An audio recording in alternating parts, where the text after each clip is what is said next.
राज्यामध्ये वसई विरार मधले हे प्रकरण आहे। ईडीनं आता अनिल कुमारांवरती आता ही कारवाई केलेली होती आणि त्यानंतरच आता मुंबई उच्च न्यायालयाने जो आहे तो आता त्यांना ईडीला दणका दिलेला आहे। आणि अर्थातच आता या सगळ्या पार्श्वभूमीवरती नेमका आता ईडीनं हा निर्वाळा दिल्यानंतर आता ईडी संदर्भामध्ये आता उच्च न्यायालयानं हा दणका दिलेला आहे। बेकायदेशीर ही अटक ठरवलेली आहे। मुख्य न्यायमूर्ती चंद्रशेखर आणि न्यायमूर्ती गौतम अखंड यांच्या खंडपीठानं हा निर्वाळा दिलेला आहे।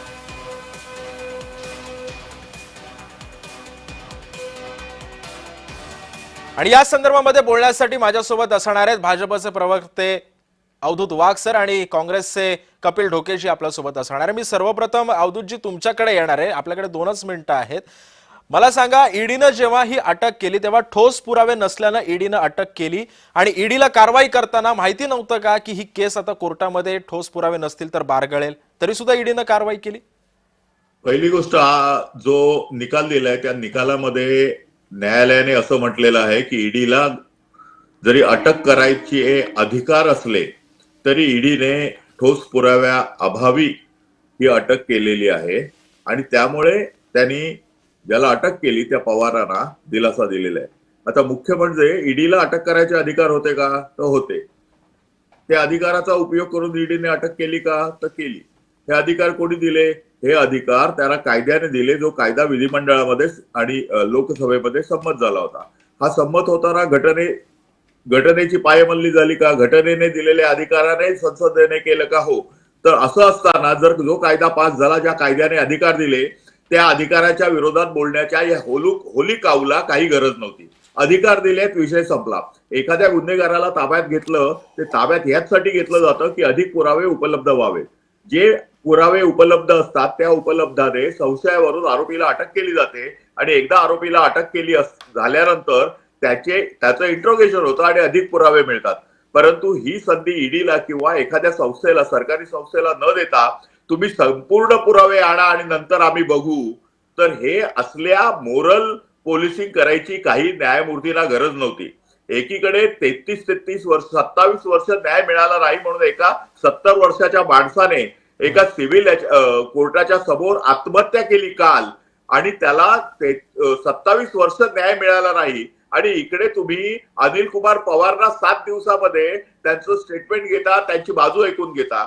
म्हणजे हे काय चाललंय? म्हणजे तुम्ही एखाद्या गरीबाला न्याय देत नाही आणि एखादा श्रीमंत माणूस असेल, पालिकेचा आयुक्त असेल, त्याला लगेच तुम्ही सो कॉल्ड न्याय देऊ शकता?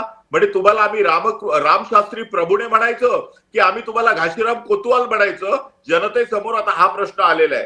हे बघा, कायदा घटना ही सांभाळायचं काम तुमचं आहे। तुम्ही अनावश्यक टिप्पणी करायची, आम्हाला उपदेश द्यायचे, आम्हाला संदेश द्यायचा आणि या न्यायमूर्तींनी हे सगळं थांबवलं पाहिजे। तुम्ही आमचे गुरु नाही आहात, तुम्ही पण आमच्यासारखे लोक आहात, तुम्ही सरकारी नोकर आहात, तुम्ही आमचे बाप नाही आहात, तुम्ही आमचे गुरु नाही आहात। आम्हाला उपदेश द्यायला इतर लोक आहेत, आमचे गुरु वेगळे आहेत। त्यामुळे तुमच्याकडनं उपदेश घेण्याजोगं काही नाहीये, हे आधी सर्व न्यायमूर्तींनी लक्षात ठेवलं पाहिजे। रात्री कपिल सिब्बल सारखा एखादा माणूस जातो, एखादा मोठा वकील जातो आणि रात्री उच्च न्यायालयाचे आणि सुप्रीम कोर्टाचे दरवाजे उघडले जातात आणि दुसरीकडे 27 वर्ष एखाद्या गरीबाला न्याय मिळत नाही। त्यामुळे सर्वसामान्य जनतेच्या समोर या संपूर्ण न्याय यंत्रणेसमोर प्रश्नचिन्ह उभं राहतं। ही न्याय यंत्रणा म्हणे काही होलिकाऊ नाहीये की ज्यांनी शिंग मारली तरी आम्ही ऐकून घ्यायचं, काही झालं तरी न्याय यंत्रणेचा अपमान झाला म्हणून आम्हाला तुम्ही आतमध्ये आणणार आणि तुम्ही आम्हाला शिक्षा करणार, हे जास्त दिवस चालणार नाही। शेवटी यंत्रणा ज्या आहेत त्या यंत्रणा सुद्धा त्यांच्याकडे असलेल्या अधिकाराचा उपयोग करतात। हा ठीक आहे, काही ठिकाणी यंत्रणेकडनं दुरुपयोग होऊ शकतो, त्यावेळी तुम्हाला कान उघडणी करण्याचा अधिकार आहे। परंतु शेवटी यंत्रणेला यंत्रणेचं काम करू द्या, तुम्ही तुमचं काम करा। तुमचं काम आहे की whether it is as per the law or not, ही घटनेबरोबर साठी आहे की नाही, एवढंच हो किंवा नाही म्हणणं, एवढं तुमचं काम आहे। लेक्चर देऊ नका, त्यासाठी काय आम्ही तुम्हाला पगार देत नाही आहोत। आमच्या कष्टकऱ्यांच्या टॅक्स मधून निघालेल्या पैशातून तुम्ही तिकडे बसलेले आहात आणि तुम्हाला काही 4 हात आणि 2 शिंग नाही आहेत, हे तुम्ही लक्षात घ्या।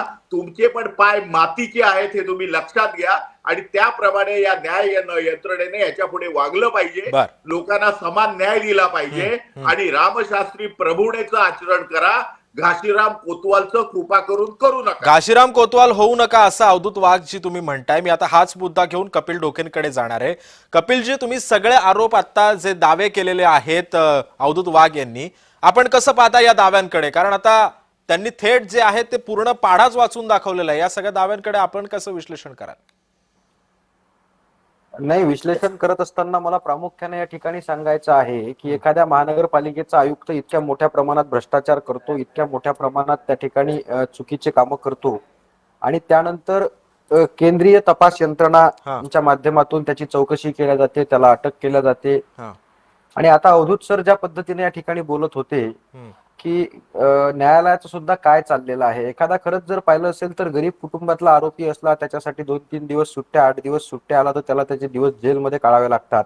पण एखादा श्रीमंत जर आरोपी असेल किंवा एखादा प्रतिष्ठित आरोपी असेल तर त्यासाठी रात्री सुद्धा न्यायालय चालवल्याचे अनेक प्रकार आपण पाहतो आहोत. अण्णाभाऊ साठेंचं एक अण्णाभाऊ साठे सहाल साहित्य लिहित होते. त्यांनी एका ठिकाणी लिहिलेलं आहे की इथली न्याय व्यवस्था ही काही कांची रखेल झाली.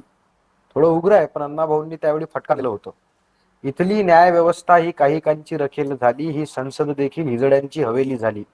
मी माझ्या व्यथा कुठे मांडू, ही व्यवस्थाच भ्रष्टतेनं रंगीन झाली. अशा पद्धतीचं वास्तव आज सुद्धा आपल्याला पाहायला मिळते.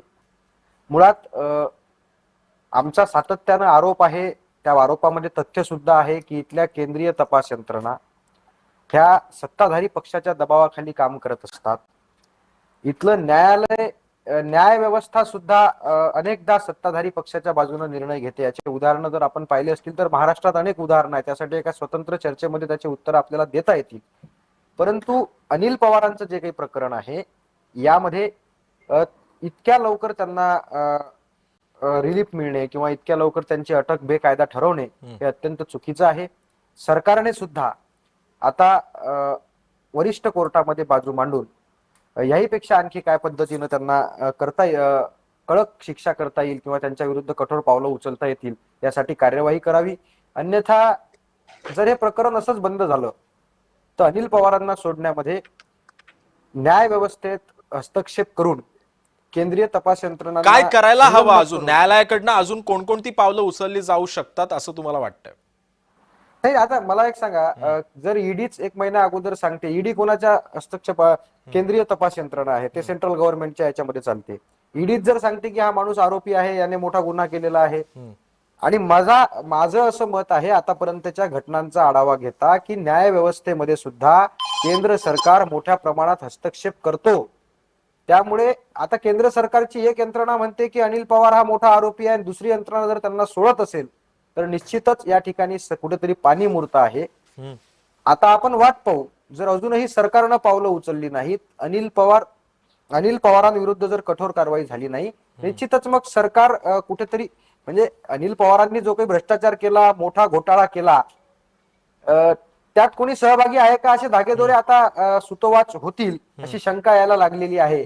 आणि जर काही कारवाई झाली तर निश्चितच ते धागेदोरे असतील अशी आमची शंका आहे.